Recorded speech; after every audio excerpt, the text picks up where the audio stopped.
Petite astuce sur un Schuh Lorentz, c'est un combiné TV LCD.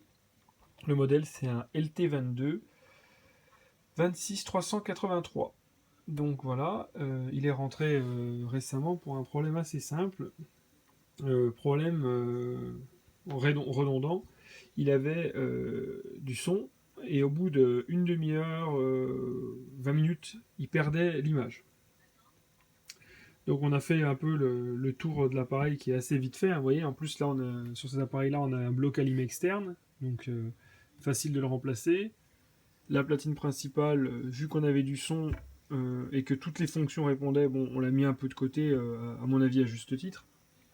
Et on s'est intéressé à la platine, à l'inverteur plutôt. Donc c'est ce qui permet d'avoir, on va dire, le démarrage des tubes CCFL, donc des néons. Et en l'inspectant, moi je me suis rendu compte qu'il y avait le condensateur de filtrage là qui était mort. Donc c'est juste ça qu'il faut vérifier sur cet appareil là. Tout le reste m'a semblé plutôt correct malgré que l'appareil a déjà quelques années.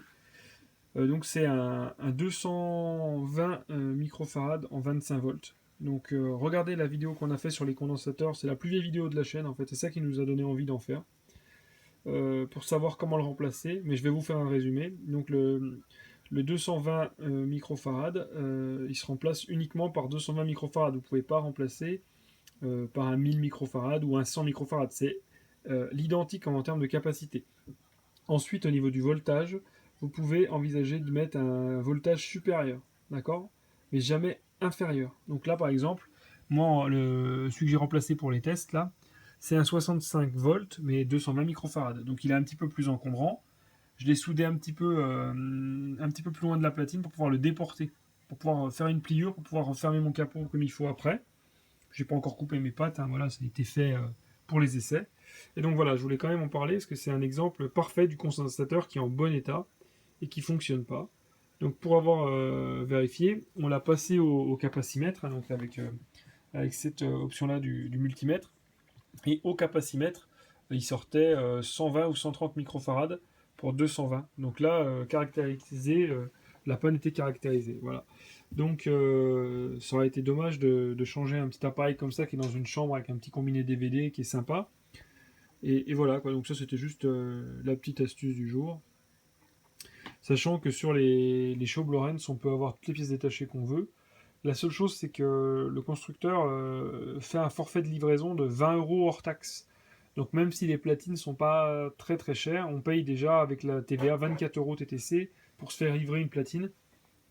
Donc c'est pour ça que c'est pas forcément vite engageant de commander. Sachant que nous, on peut vous commander toutes les pièces que vous voulez sur l'adresse email cmd.sav@outlook.fr. Donc cmd comme commande, hein, voilà.